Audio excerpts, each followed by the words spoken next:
It's Cardboard Time, episode number 81, and I'm your host, Arwen Kathke.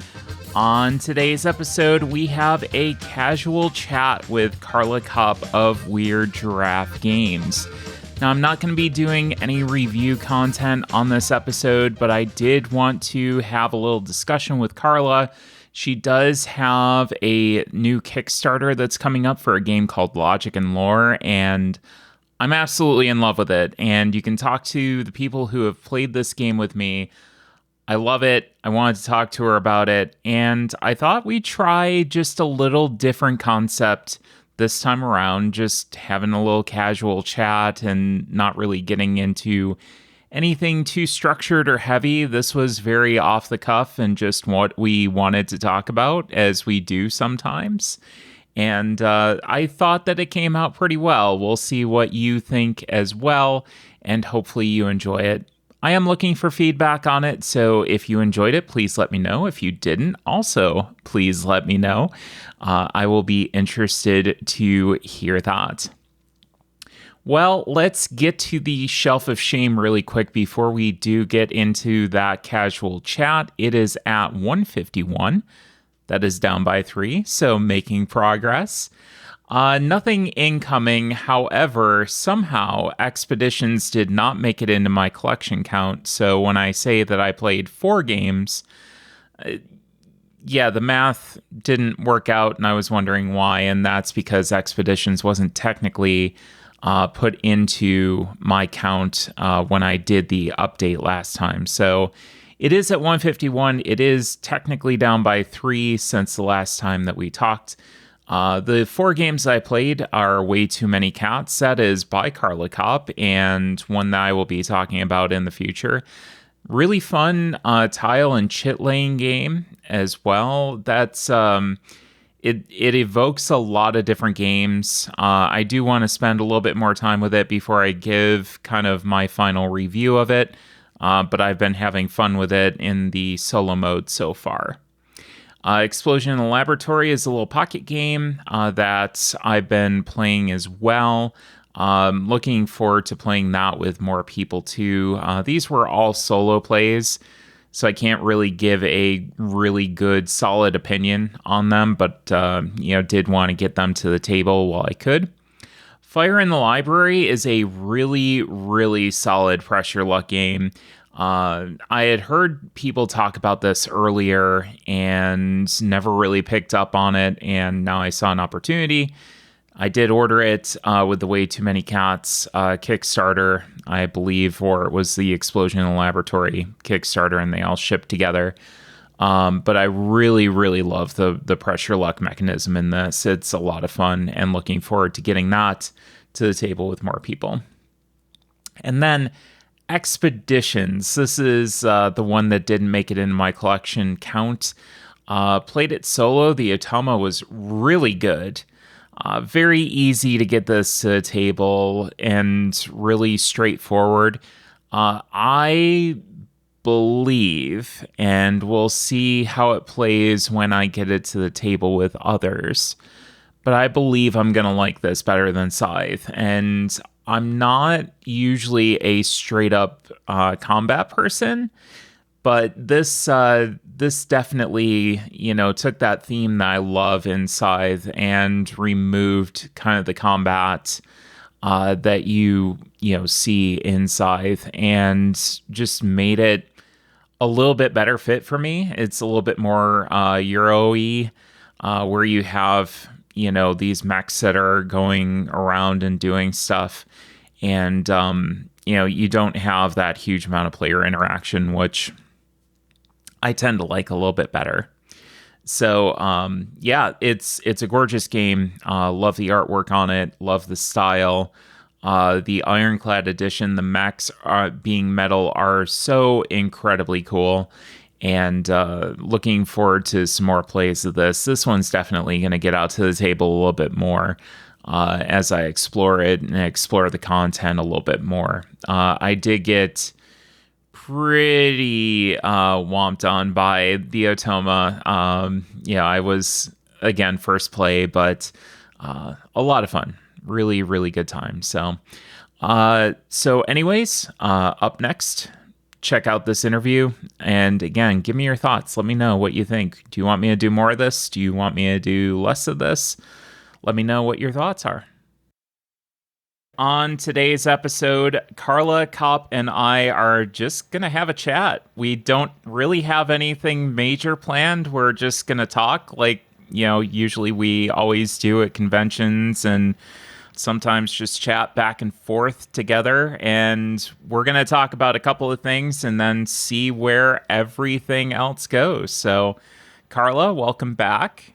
I'm so excited to be back. We need to talk more often. We do. We do. And one thing that did happen recently, and we'll get into this, is the two of us, for the first time ever since knowing each other, and we've known each other for a few years now, we got to play a game together. And that just excited me so much. Like, this industry is so weird. We're like, we go to all these conventions that are about board games, and we meet up with people that also like board games, but we just don't play games with them. Like we sit at tables next to each other and we'll play games with other people, and then things won't align, and then we'll go to dinner and have food with each other and get ice cream, and things, just don't work out and align where we sat down and played games together until just recently. So it was great finally rectifying that and finally figuring out, like, okay, now we can just write this off and say, okay, now we've played games with each other. So the very first thing that I wanted to talk to you about, get business out of the way. You have a Kickstarter coming up for Logic and Lore, which, let me tell you, is such a great two-player game. I absolutely love it. I've showed it to a bunch of people, and they've loved it. They can't wait to pick up this Kickstarter. Do you want to tell everybody a little bit more about it? Sure, yeah. Like, this is like one of my favorite games that I've made as well. So, Logic and Lore, it is a two-player competitive deduction game where each of you has your own puzzle where you're trying to align the heavens, where you have cards 1 through 9, and you're just trying to put them in order. The cool part about it is that there's all these different difficulty levels, which I learned. So, like, in the pandemic, I got to learn like the nuances of two-player games. I had only one other player, and I got to learn, like, Mm-hmm. some like games that have like the two-player, it says two-player on them, they are not good to play with two players. So I really wanted this one to be like, whoa, if you're only playing with two players, you could each feel like you're accomplished something, but there's no big, maybe one player's way better than the other, so they just like smash them into the ground. So when you're each solving your puzzle, you start off and you choose the difficulty of the puzzle. You could do Starlight, which is an easier puzzle. It's just simpler, or Star Bright, which gives a lot more nuance and is a more gamery puzzle where each time on your turn you get to find a new question, and that is your question until you start to align your cards. And when you do, you lose your questions. So if one player just is like not not getting things, they will amass like all these questions, so like hopefully they will get the data that they need to start like catching up. While the other player, if they just keep like doing the right things, they will not get as much information. So those are the two different game modes, but there's also black holes, which like just wreck the system and act like Mm-hmm. zeros and just say no to everything. So like the game itself, it's set in the Wicked and Wise universe, where Wicked and Wise is a trick-taking asymmetrical team game where like the dragons and mice are playing a card game. So in Logic and Lore, they're working together to do a deduction game where the mice are going out and like cataloging all the information that the dragons bring in. Um, so yeah, Logic and Lore. It is your each of you has your own puzzle. Whoever finishes the puzzle first wins. You have the option at the beginning of your turn to just flip over all your cards, and if you're correct, you're correct, and if you're not, you're not, and you lose. I think there's so many different things here at play. The first is a Starlight. lighter, easier to get into, especially when you're learning the game and trying to figure it out. You have your set of questions that you ask. We played that a few times, and I played that with some different people, and then we moved into the Star Bright, and that is where I think this really shines. No pun intended.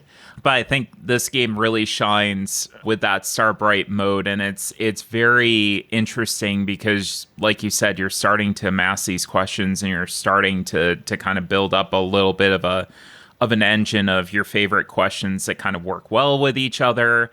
I absolutely love that. I had a fantastic time with that as well, and then adding the black holes in is just like mass chaos. It was so incredibly good. I like two-player games in general. I don't like a lot of that kind of, really heavy interaction with other players. And this felt right. This felt, like you're sitting across from each other. You're trying to figure out what you're doing, and, you're still sitting there and sharing that experience with somebody else, but it's not like super mean or take that or anything else, which is great. So it's one that I recommend everybody get. I know that a couple of people, like I said, are already kind of sold on, grabbing a copy or two of it, and I think it's going to be a pretty big hit. Yeah, like this is one of the first times where like whenever I show off the game, I really need to have like multiple copies with me because like I was at OrcaCon and I wasn't intending on like showing off the game or anything, but people kept on like coming up to me and being like, "Hey, I need to play Logic and Lore." And then other people like would come by and see it and be like, "I also need to play this game." So like we'd have like multiple tables set up. And like that's not what I intended to do, but like that's what it just ended up happening just because like enough people were like seeing like, oh, okay, just by watching this, I understand what's going on and I need to also do this and do it like 3 times in a row so like I can really get good at it. Yeah, it's a great experience, and I had Jamie come up to me and specifically say, "You need to play this." I said, "Oh, I already have." Carla gave me a copy of it, and she goes, "Oh, okay, good. As long as you played it."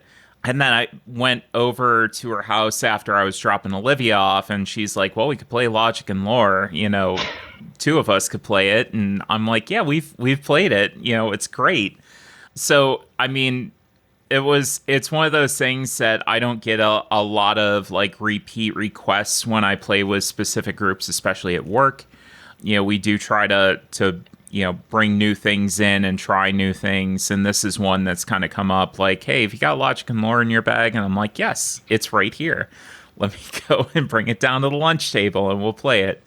So I do think that people are going to like it, especially if you love deduction games. It's quick. You can get a game of it played within 20 minutes easy, and just a fun time. Yeah, I'm so excited to see like how the Kickstarter goes and like how like the general public takes to it because like it seems like the people in like content creation and stuff like I've only heard good things, so that's always very nice. It's always a good thing. Now, we did get to hang out a little bit down in Cincinnati, Ohio. We were at a tabletop game collaborative event, and I wound up getting home from Las Vegas, Nevada at 4 p.m. on a Friday, and then picking Olivia up at Jamie's house. And Olivia had traveled in from Minneapolis, specifically to come out and see me and go to this event. And we drove down the next morning at 5 a.m. to go to the Tabletop Collaborative event. And, definitely interesting. You gave a wonderful talk, that was extremely useful. There were students there, talking about game design and, what to do, what pitfalls to avoid, that kind of thing. What do I do when this happens? Which I found really interesting, and I think a lot of people did. And there were a couple of other presentations too during the weekend. There were plenty of games getting played. One was a upcoming roll and write, which I'm not sure that we can talk about, but that is the game that we got to sit and play together, which was fantastic. Can you share a couple of details about that? Of course I can. So, I have been working in the different universes that I have because, like, they're actually pretty cool. I like them. And one of them, well, still going in the Wicked and Wise universe, is Reef and Ruins. So, in Reef and Ruins, there's Hydras. And because Hydras, they're wet and stuff, they can't play card games, so they play dice games with their little otter friends. It's historically accurate. Like if you look up like the Latin name of the sea otter, it's Hydra because like hydras and otters have always been friends. This is just That's the history way and it is. stuff. So anyway, in the game, you're rolling 3 dice, one for each of the Hydra's heads, and all players are using these dice simultaneously. You can go into shipwrecks to get treasures, which then the otters enchant, or you can go into your vault and do some things there. I think this is a really cool game because I've made it fairly modular where there's 3 different sheets where like there's the beginner vault where it's very simple, like you just cross off numbers, you get bonuses, that sort of thing. But I think the one that we played there was a more advanced one with like polyomino shapes. Is that correct? Yeah, so Hmm. you're doing your Yep. little polyomino shape in your vault, and like every time you get a row or a column, you get a bonus, and then you can trigger it over there, and uh, yeah, it all just flows together because it's based in the water.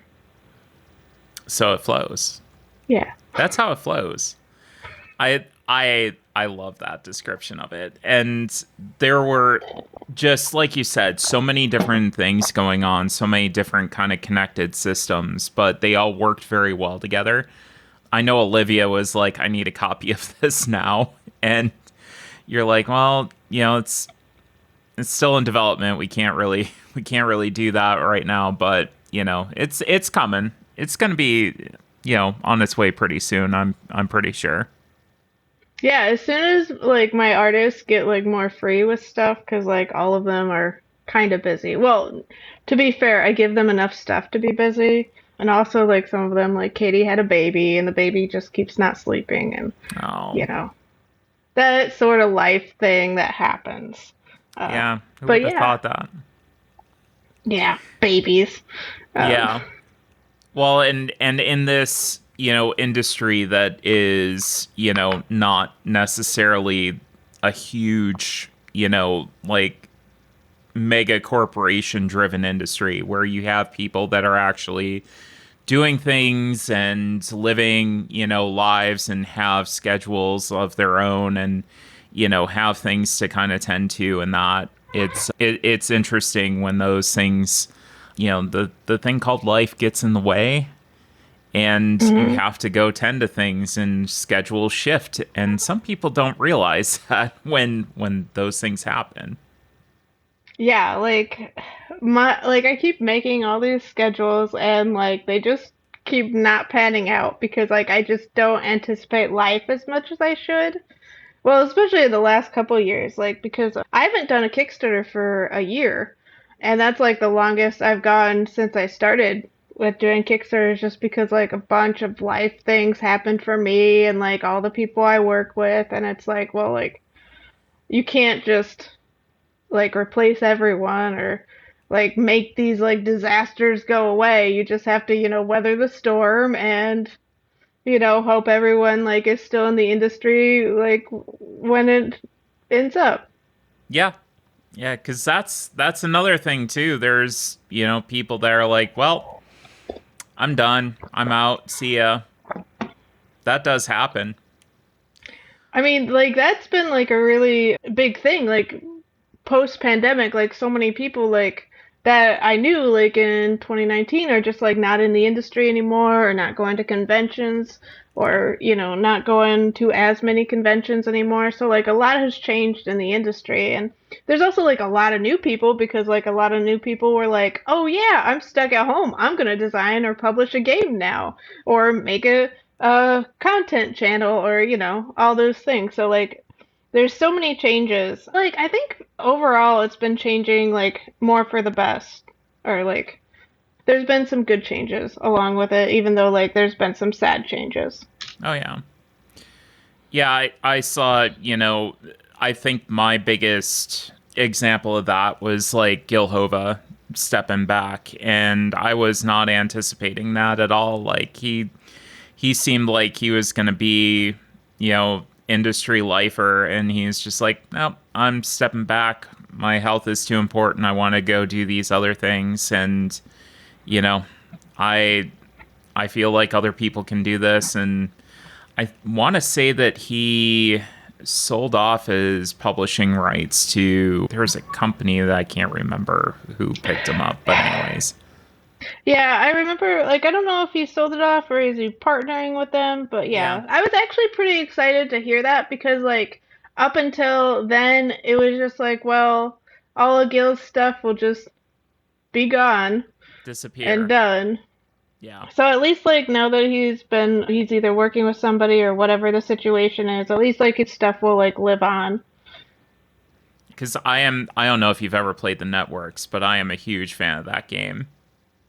Yeah, like that was like one of my first games that are like indie games that I bought, like, because Gil was like so prominent in the industry and like he was so nice and just like I remember like him just like taking the time to like answer my questions when I was like new publisher and I didn't know anything and like not only were his games good but they were like funny because like the networks was just like all the like little jokes in it, but he was also so nice on top of it. Well, and always did a lot for, marginalized creators in the industry as well. He always wanted to see them succeed. He always, talked about making sure that there was good representation from all sorts of different avenues in the industry as well. And that's what you kind of expect, an ally to do. You expect them to, have your back when it comes to that. You expect them to speak up and say things and, kind of, bring that torch to, illuminate some of these issues that, we still continue to have in this industry to this day. And we're still continuing to work on, whether it's, from a table point of view or a publisher point of view or whatever, there's always still, kind of that looming cloud that's always there. Indeed. Like, but I did see like a post recently where like Elizabeth Hargrave, like she regularly posts about different things, and she was doing like her Bechdel test, and like actually like a number of people actually like had several games that were by women designers, so that was pretty cool. I like attribute a lot of that to like Connie, uh, Hmm. Vogelman. Vogelman? Vogelman, yeah. Didn't she do like a Wormspan and Apiary? And Yep. like, well, they also have the same box size, so it makes sense that people would put them next to also Wingspan. So They're both that, Stonemaier, so yeah, so that's something. But I guess like that's how we make sure that people like pass the like Bechdel board game test is we make sure like all the lady designers get into the same box size. Then that's right. That way, problem solved. Problem solved. yeah, right, right. Is that the problem that we're solving, or It anyway? it was a problem, and now it's solved. It's not necessarily the most important one, but hey, Yeah, whatever. Anyway, it's it's like a metric, and like oh, of course, like that's where like my game designer brain goes. It's like, okay, how do we solve this very specific problem? It's with box sizes, hmm, obviously. Because obviously. Give all sorry, the women the standard like 12 by 5 square box size, and we're good.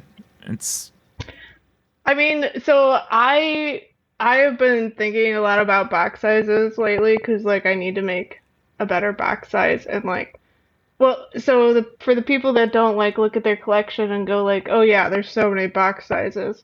Like boxes could be like whatever size your heart desires. And there's no like real standards because like well, when I was like looking at a bunch of box sizes, I just had to like measure.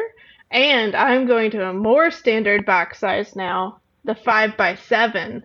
So, you know. But like to find that box size, I had to like physically measure it. So like my boxes will probably be like slightly millimeters off because like I don't know what other people ask their manufacturer to make. Because industry, why can't we have like some sort of standards? it's overrated. Now, I want things to fit. 5x7, how does that compare to the Wicked and Wise box size? That is slightly smaller than the Wicked Okay. and Wild.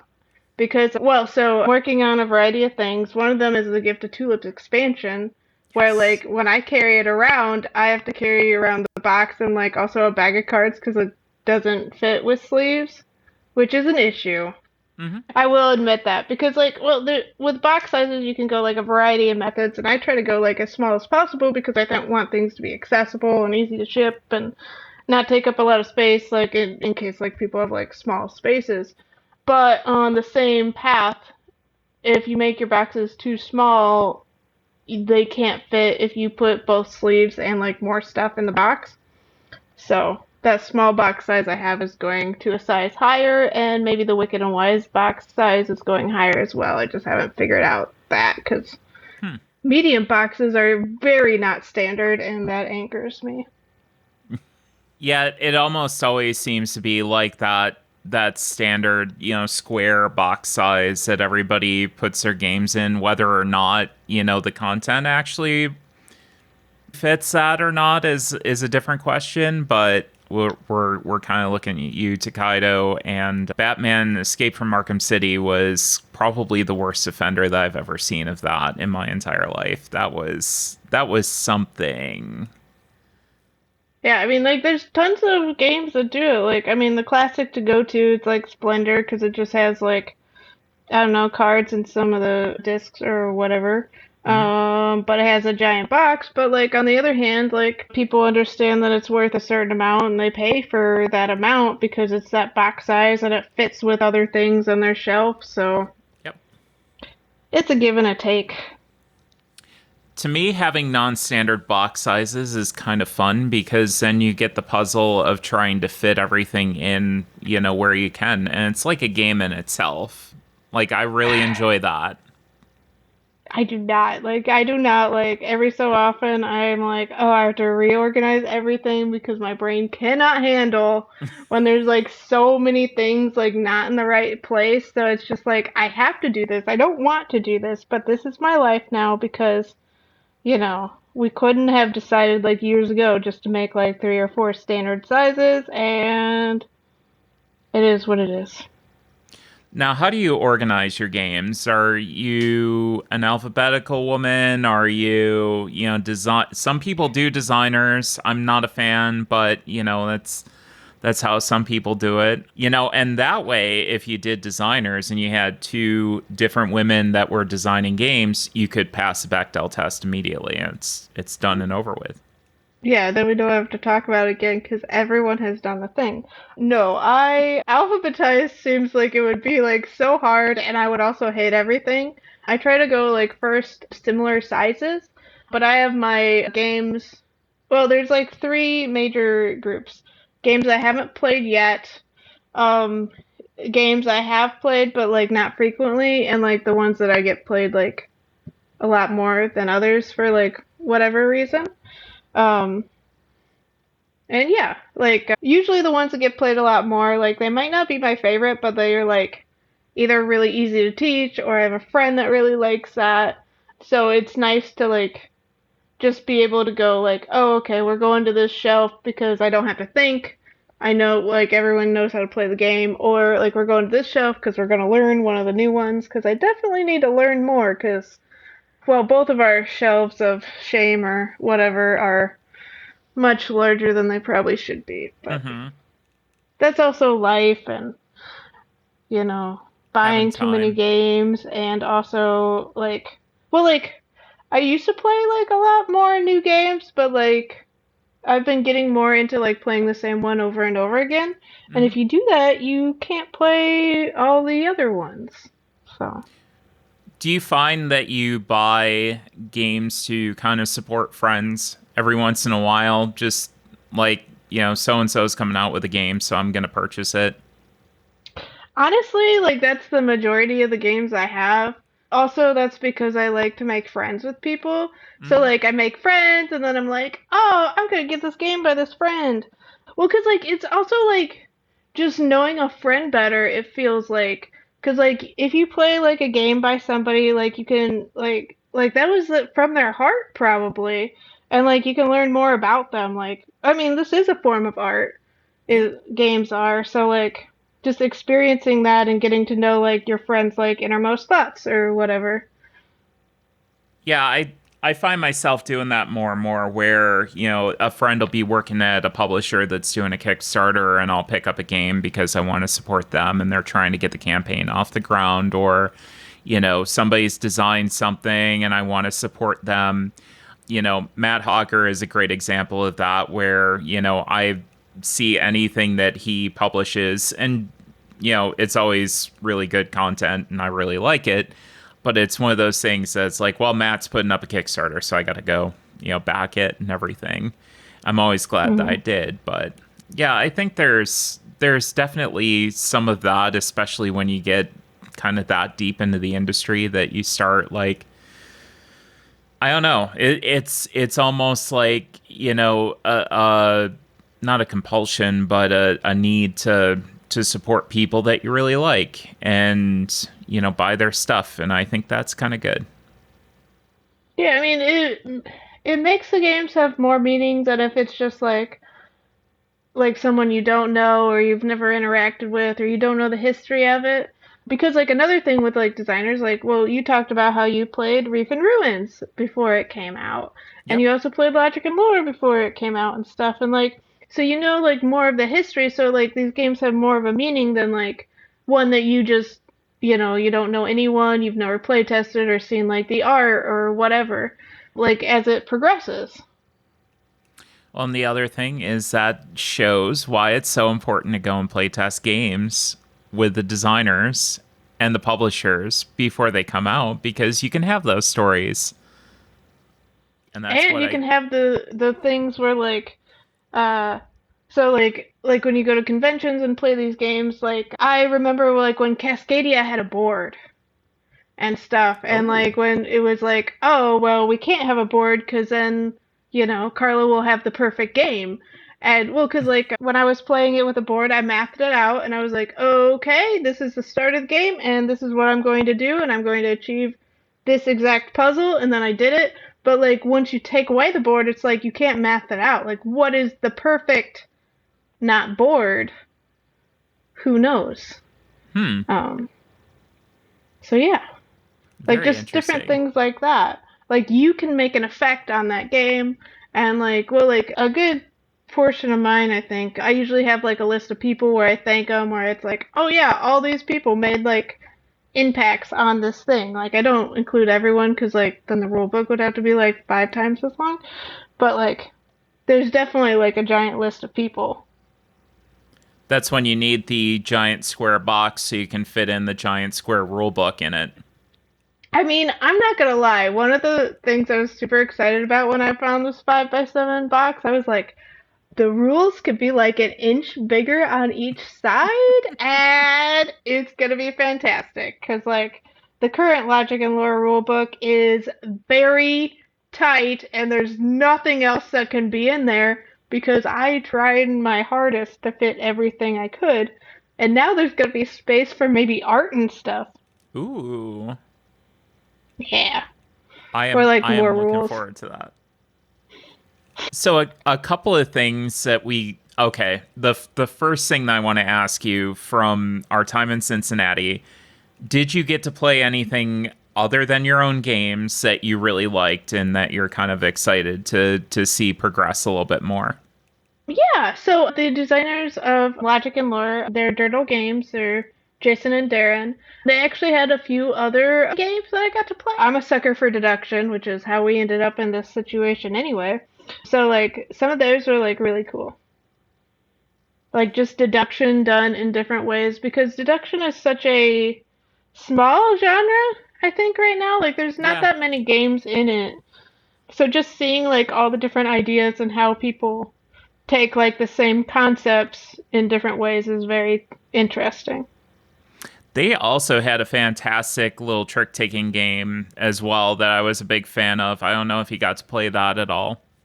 If it is the one with the colors and the matching. Yes. Yes. Yep, that was a good one. Yeah, that one was Uh, solid. yeah. Trick taking is very weird for me because, like, well, so I grew up when I went to high school, people would play spades or euchre. Hmm. And, like, I'm a person where, like, I can like something until I'm just like, I have had enough of this in my life and I am done now. Hmm. Like, I don't need to play poker. I don't need to play spades ever again in my life. I'm good. And then somehow, like, Fortessa was showing me Wicked and Wise, and I ended up publishing that, which is a trick taker. And now I'm just designing other trick takers. Like, I thought that I hated trick taking, and now there's like several games I'm publishing with trick taking, and it's like sometimes I'm just like, why am I doing this? But also, I like this again, I guess. Trick taking is decisive. It's weird. It's very strange. I thought that I hated it, and I've probably told this story already on the podcast, but when I was a kid and I was in scouts, I wound up learning or trying to learn, I think it was spades. And everybody was showing me, and the kids were showing me, like, okay, this is how you do this, and you put these numbers down, the highest one wins, and this is a trump suit, and that takes everything, but you can't play it right away, and all the standard trick taking tropes. And I was just like, okay, but why am I doing this? Like, how do I math this out? What's the strategy behind it? And they're like, well, you just play. And it's like, well, that doesn't make any sense to me. That doesn't sound like fun.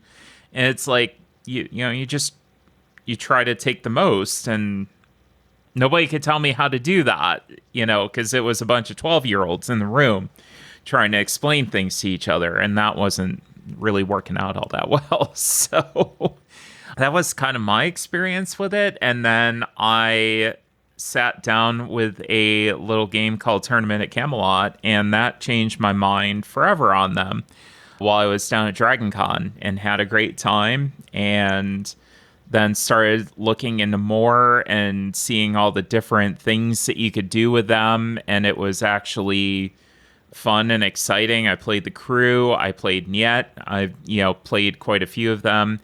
And more and more I just started to really appreciate what you could do with them. And now it's like, somebody says, hey, I've got this trick taking game. Okay, I'll take a look at it and see. It's not going to be something that necessarily I go and I have to have every single one in my collection, because at some point you're going to find ones that do similar things. But for the most part now, I'm still finding some that just wind up being different and wind up doing crazy, unique things, and I have a good time with them. Yeah, I think one of my favorite trick takers is Cat in the Box.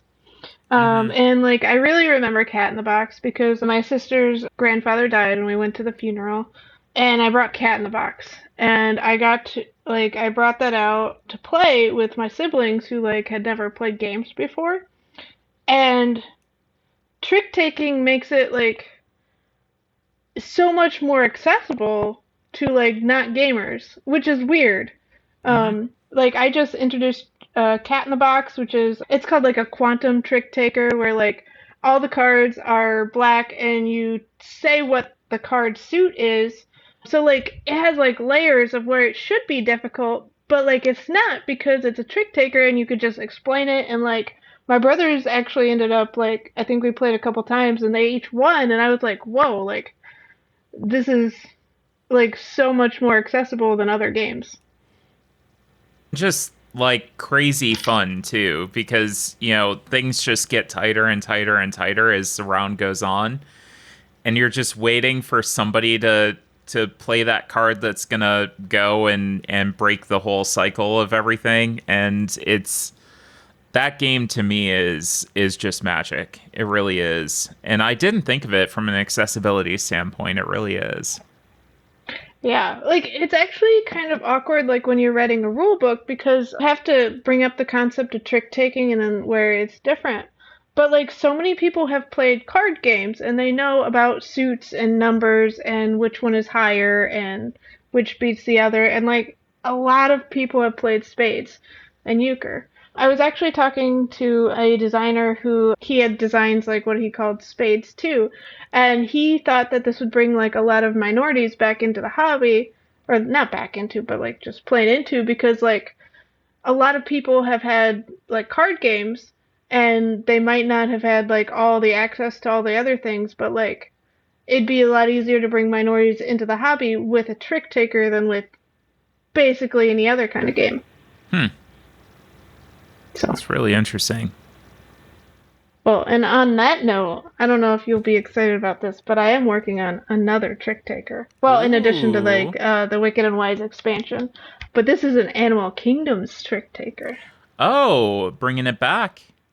Yeah, uh, Galactic Raptor was kind of dead for a while, but it is coming back. Well, as soon as Katie Grierson, the illustrator I mentioned earlier that has a baby, Hmm. she's done all the Animal Kingdoms games. So once her baby starts sleeping, then we, we get the Animal Kingdoms tricksters, um, which I'm excited about from like two aspects. Of like one, I got to like really research like all the different trickster myths of the animal kingdoms, Oh, like which animals are tricksters, and like each different like culture has like different ideas of what the tricksters are.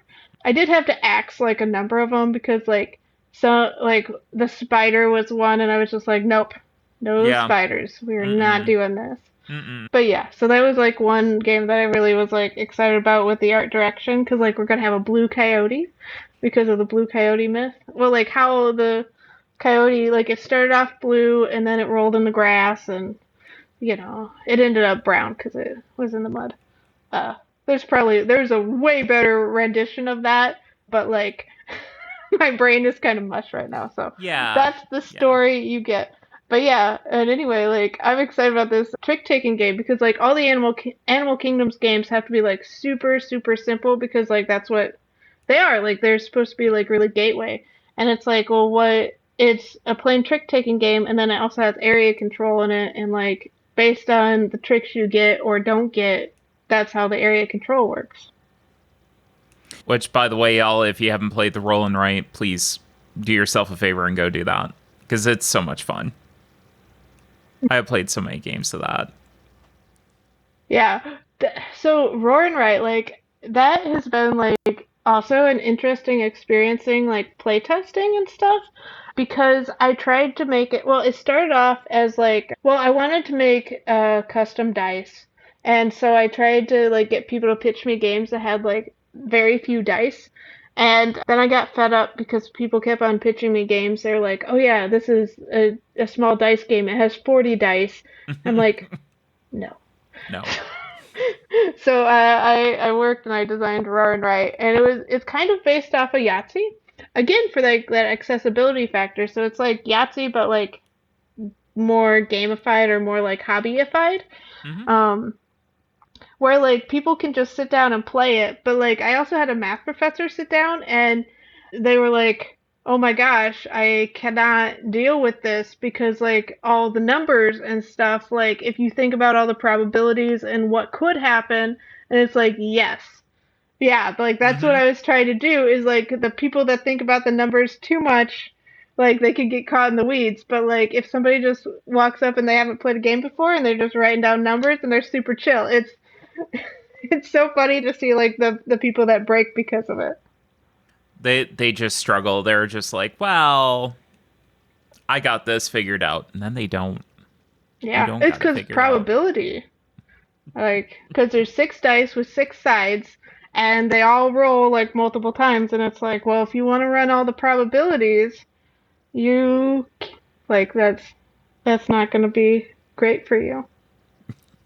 But it's the small joys in life, Yeah, like when I exactly. make math professors freak out. You gotta take the small wins anywhere that you can.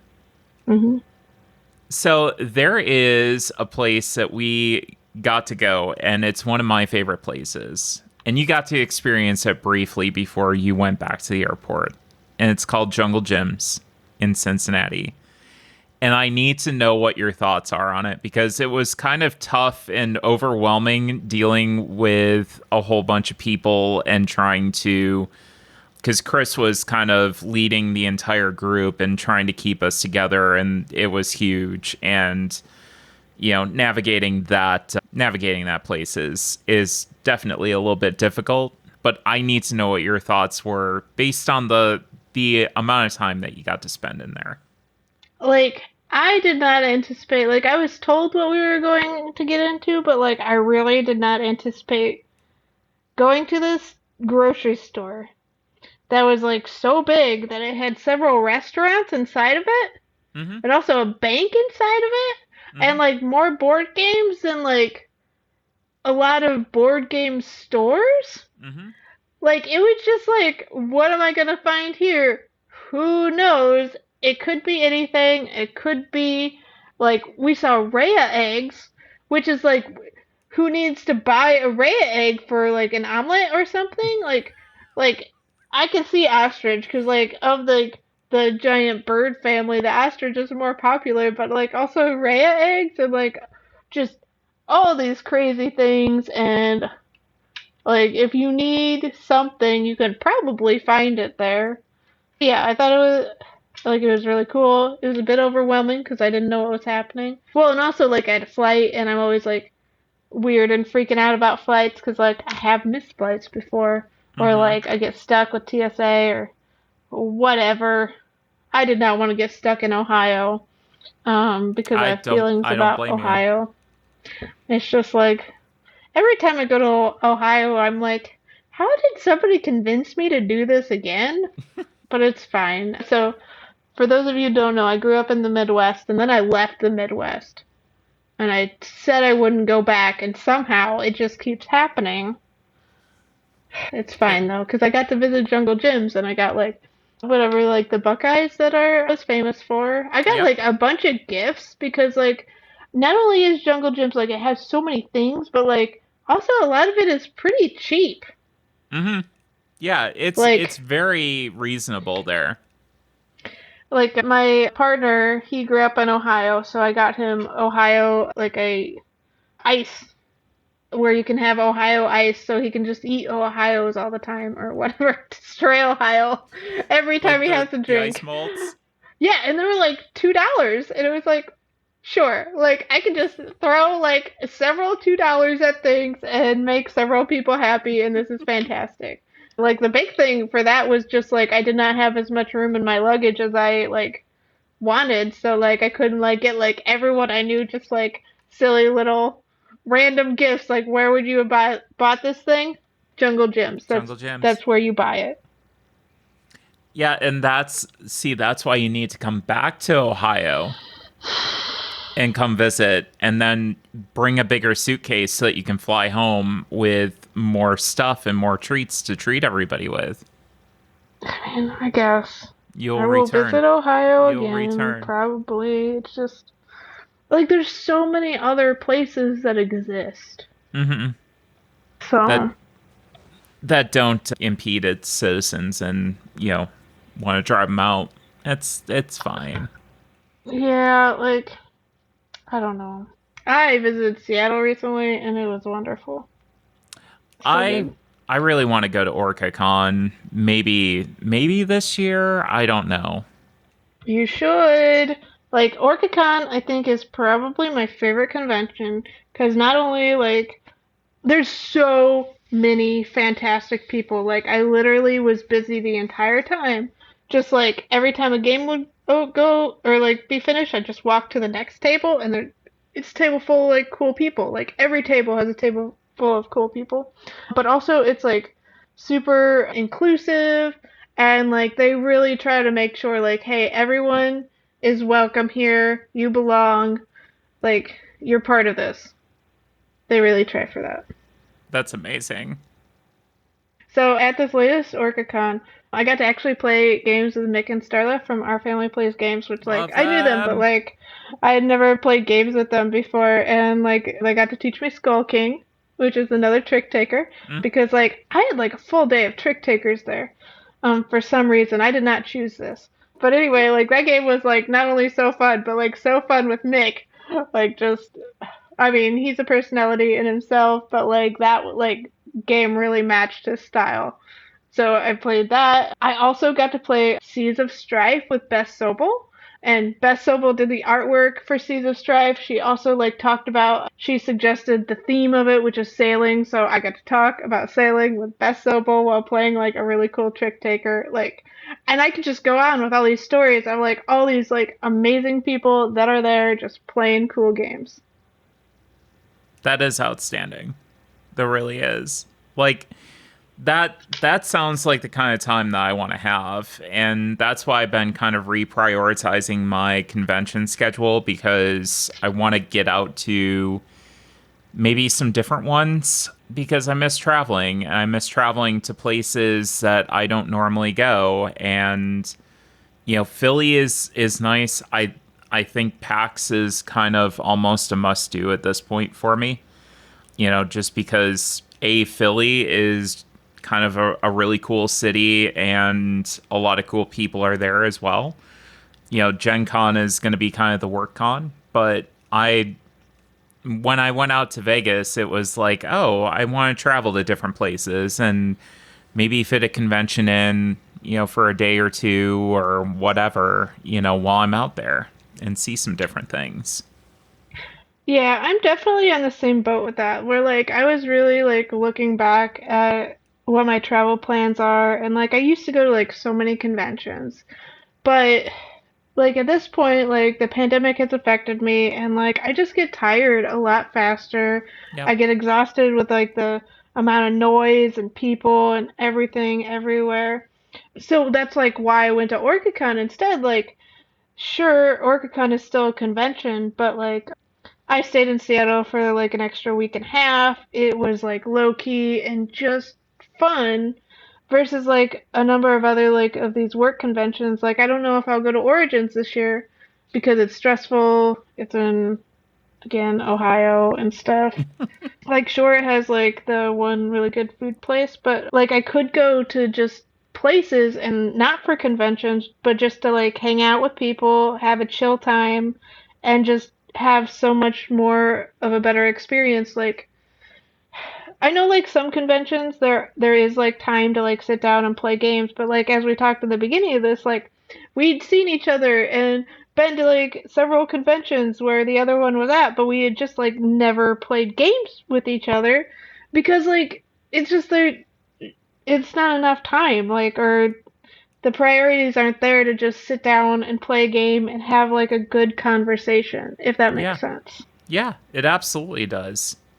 I mean, it literally took both of us going to a game design conference in Cincinnati, Ohio, that neither of us otherwise wouldn't have gone to sit down and hang out and play games with each other. And it's those kinds of times that I value. I think that one of the big things with Olivia coming here was she was able to spend a couple of days extra and hung out, and we got to play a bunch of games and go to Happy Dog up in Cleveland and everything. And it was just a lot of fun because we got to sit and hang out with each other and not be under that stress of needing to be in a meeting or needing to be at an event. And while I value those events, it's kind of,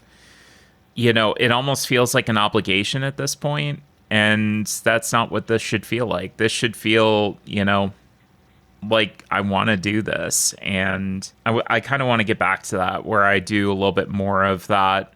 I go to, if I'm going to go to a convention, I'll do one or two for work, and then the rest is going to be to hang out with people that I want to hang out with and mosey around and see stuff that I want to see, as opposed to, having to be at 8 million meetings in a day because I'm Yeah, done like with that noise. actually getting out of the convention and like seeing the outdoors, Wow.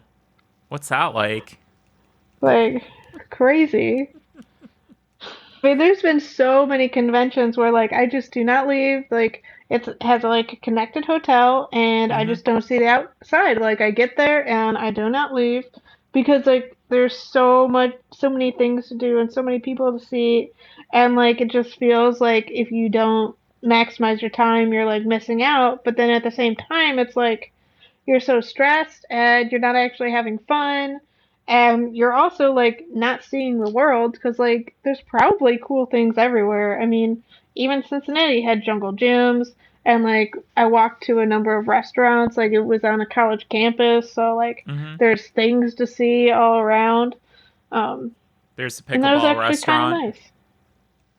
Yeah, we ate food at a pickleball restaurant. That was, and there was live music, and it was like there was so many confusing things that happened that convention, but one of them was like, yeah, pickleball restaurant. This is That's happening. that's where we're gonna go. We're gonna go to the pickleball restaurant. That's where we're choosing. I just, but it's cool that those kinds of things exist, cause like, well, I also got to learn like other things existed. Like the guys from who designed Logic and Lore, they also do archery dodgeball.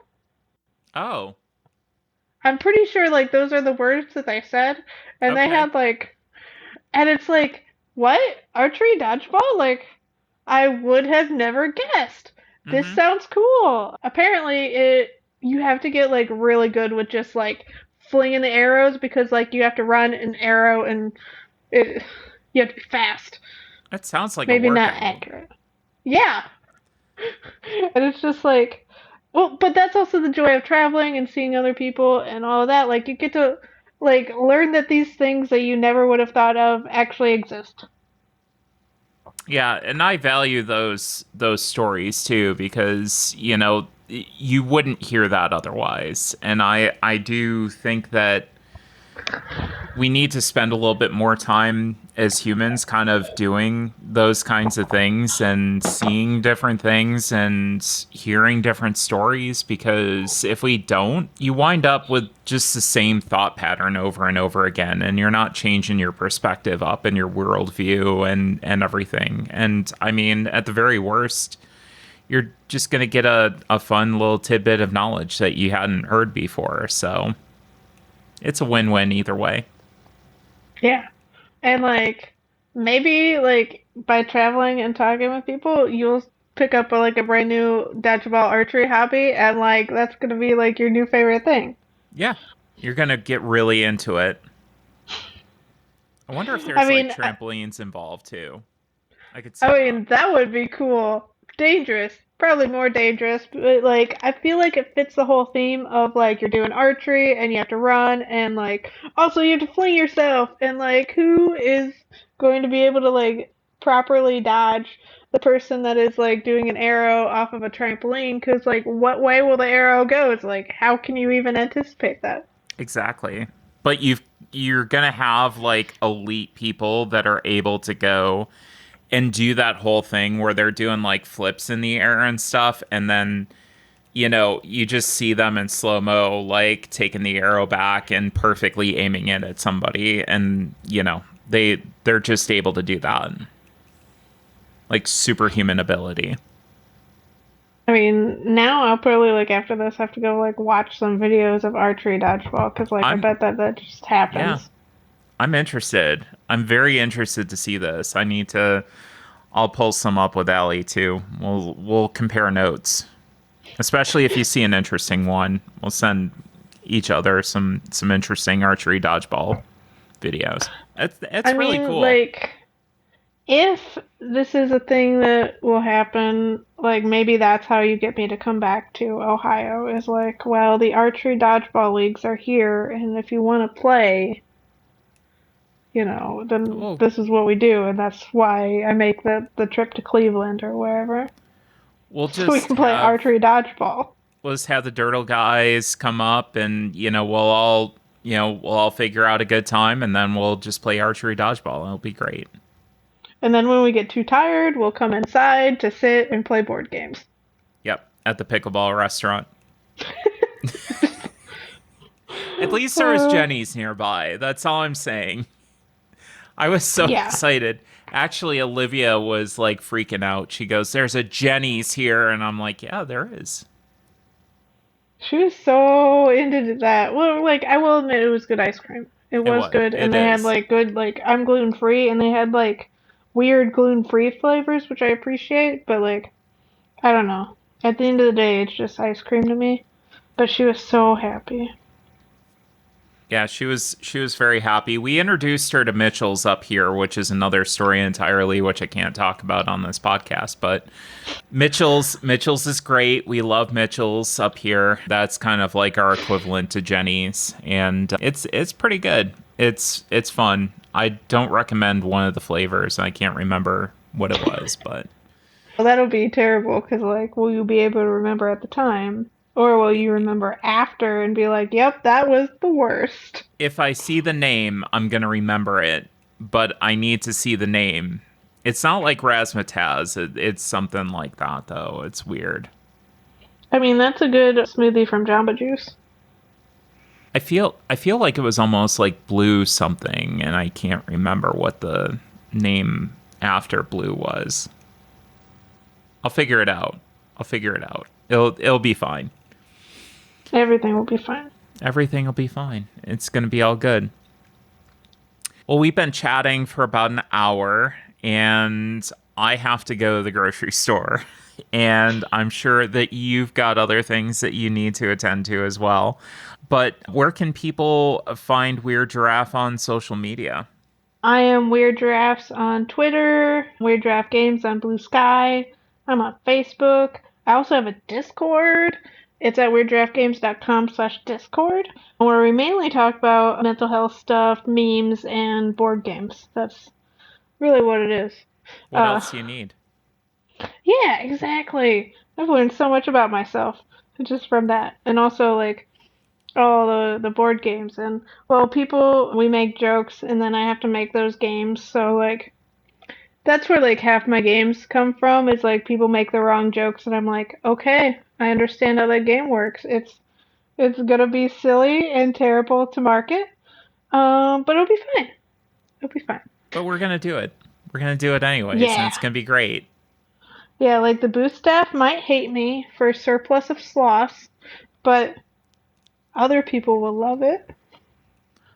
I don't know. Like I think that might be like one of the like things that my brain is just like I have to make this game just to see like how somebody at the booth is going to talk about it for like 3 hours and then not know what words are anymore. Yep. Yep. I mean, That's fun. I'm just saying if it's well within, the whole regime of, a large quantity that may, be a little bit excessive of different things. So, like another game that you recently shipped out from Kickstarter, which was fantastic. Way Too Many Cats. Yes, I am so excited. It's been so cool because like it actually shipped out. It happened finally. But like I've been getting all these messages and people love it and it is just nice. Like it's just been like so cool to see like oh yeah, people love this thing because like a lot of the games I've been publishing, oh, I don't know, like half the games I publish are by other designers and Way Too Many Cats was by me and it's about cats, which I'm like passionate about because I used to foster cats, and like that's where the entire idea came from. And it's like, oh, this is like my other passion project, and people just understand it and get it and love it. It's just cute and the rules make sense and it's just fun. Like, until the last couple of rounds where you're trying to figure out what the heck you're going to get. And then are you going to get too many things or are you going to get too few things and not be able to finish something? And that is fun in and of itself, but it's frustrating. It's that frustrating fun. And it's also like super thematic because like anyone that's fostered cats, like if you have and like you have to get the right kittens or they will take over your house. So Yep. the same thing in Way Too Many Cats. If you get too many kittens that don't match up, they will just give you so many negative points and you'll lose because you've just pressed your luck too far. You got the wrong ones. You got greedy. Hmm. Those They five or tore. six token piles do, they start to look real good until, you realize what you took and you're like, oh no. Oh Yeah, no. you're like, I can definitely manage 5 more kittens. That's fine until you get them home, and then it's like, well, now your house is destroyed. Yep. Yep. Exactly. And somebody else ended the game, and you're left holding the bag. Carla, it has been so much fun talking with you, and we appreciate you being here. Logic and Lore is out today on Kickstarter, so go check that out. And definitely at least take a look at the Kickstarter page. I'm telling you, you will not be disappointed. This is a great one. I guarantee it. What I guarantee it with, I don't know, but I guarantee that I had fun with it, and hopefully you will too. So, again, thank you so much for being here, Carla. Thanks so much for having me. It's always great to talk. And I think that'll do it for us today. If you want to take a look at our website, it is at cardboardtime.com. Our Instagram and Twitter is at cardboard_time. Blue Sky at Cardboard Time. The Discord is on the Tabletop Express server with a whole bunch of other magnificent, wonderful people. You can get a hold of me directly for that invite. And if you want to do so, the email is cardboardtime@gmail.com. Just email me and I'll hook you up. In addition to that email, you can always give me feedback on what you thought about today's episode format. Let me know if you enjoyed it or if you want to see less segments like this. Usually I hear more interviews, please. But that may not be the case. We'll see. Also, any questions, suggestions, or ideas for discussion topics, you can hit me up at that email. We are going back to the 2-week format. This is my end of the catch-up segments, getting caught up with all the time that I did take off going to Vegas and with events that were going on in the world.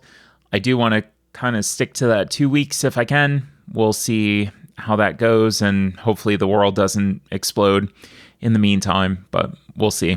I'll hopefully still be here. So, as always, thanks again for listening, and we'll see you around the table in 2 weeks for another episode of Cardboard Time.